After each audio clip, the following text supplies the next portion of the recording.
Nah besokannya Grace tuh langsung coba buat dia kayak nyari-nyari orang pinter gitulah. Dia cari-cari, akhirnya dari kenalan dia dapet lah orang pinter dan langsung tuh disuruh hari itu juga datang ke rumahnya. Oke. Terus? Siangnya orang pinter ini datang. Sebutlah namanya Parisman. Nah Parisman ini datang sama 2 orang muridnya. Grace samperin lah ke depan rumah. Nah Pak Risman ini sebelum masuk dia nanya, "Mbak, udah berapa lama tinggal di sini?"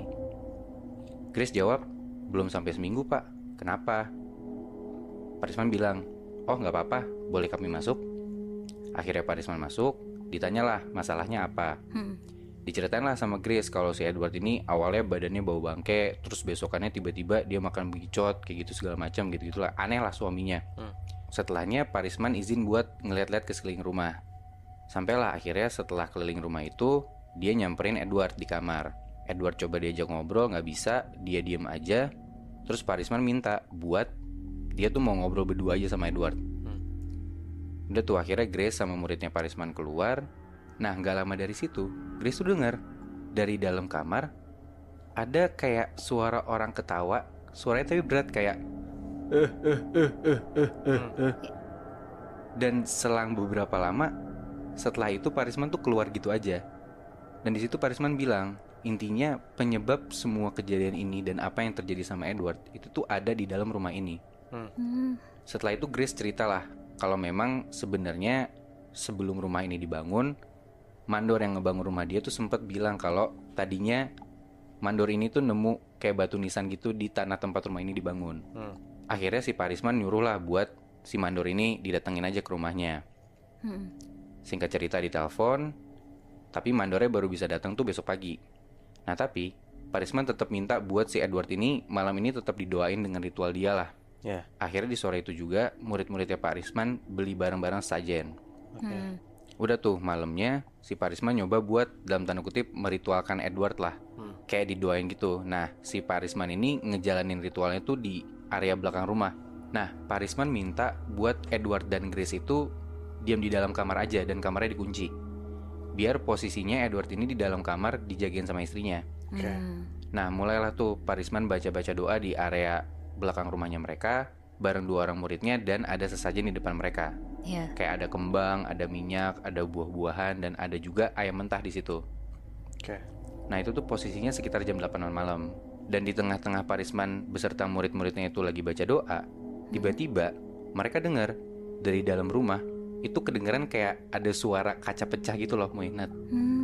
Dan gak lama setelah itu muncul Edward keluar lari kenceng banget ke tempat Parisman ritual. Dan di situ Edward tuh lari sambil ngegerem nyamperin ke sana. Di situ Edward langsung nendang sesajen yang ada di depan mereka. Terus Muinat, Edward ini langsung ngambil ayam mentah yang ada di situ dan langsung dimakan di tempat. Wah di situ Edward makannya bener-bener lahap dan gak sampai hitungan menit itu ayamnya habis gitu aja. Dan gak berhenti di situ. Habis makan ayam itu, Edward langsung loncat ke arah salah satu muridnya Parisman dan langsung gigit tangannya. Terus? Nah itu tuh chaos banget. Dan akhirnya gara-gara itu Edward langsung ditangkap dan diikat. Ya biar dia gak berulah lagi kan.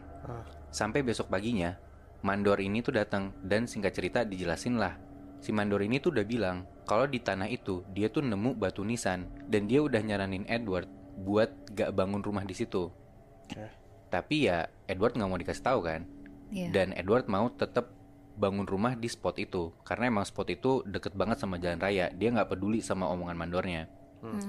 Nah tapi di situ mandornya ngasih tahu yang mana Grace ini nggak tahu kejadiannya kalau ternyata si batu nisan yang ditemuin sama mandornya itu dikencingin sama Edward. Sengaja Bi? Sengaja, karena emang Edward tuh segitu bodoh amat dan nggak percaya sama hal-hal kayak gini, Wei. Nah di situ tuh Parisman bilang kalau misalnya emang kuburan yang ada di bawah tanah rumah ini tuh emang belum diberesin dengan sempurna. Nah akhirnya Parisman nyuruh lah buat rumah ini dibongkar dan kuburannya tuh bener-bener harus diberesin. Udah tuh rumahnya dibongkar, Grace dan Edward balik dulu ke rumah orang tuanya. Dan selama tinggal di rumah orang tuanya tuh kayak Edward tuh diikat di kamar. Selama diikat pun Edward kayak masih sering ngegeram dan ngeronta-ronta gitu loh, Mui. Nah, padahal udah bukan di rumahnya dia ya? Padahal udah bukan di rumahnya dia. Berarti diikutin ya? Nah, bener. setelah rumah itu dibongkar, ternyata bener juga di bawah rumah itu tuh ditemuin lah penyebabnya. Ada tengkorak, terus kayak tulang-tulang manusia, tapi berserakan kayak gak dikubur dengan baik gitu loh istilahnya. Singkat cerita, semua tulang dan tengkorak itu diberesin dan dipindahin ke tempat lain. Dan udah tuh, di rumah orang tua mereka, Edward tuh udah gak ngegeram dan meronta-meronta lagi. Tapi sampai sekarang, kabarnya Edward masih sering ngelamun dan bengong kayak orang gila gitu loh. Dan Grace pun udah trauma, dia gak mau lagi balik ke rumah mereka yang ada di Depok itu. Terus jadinya rumah yang di Depok itu didiemin aja?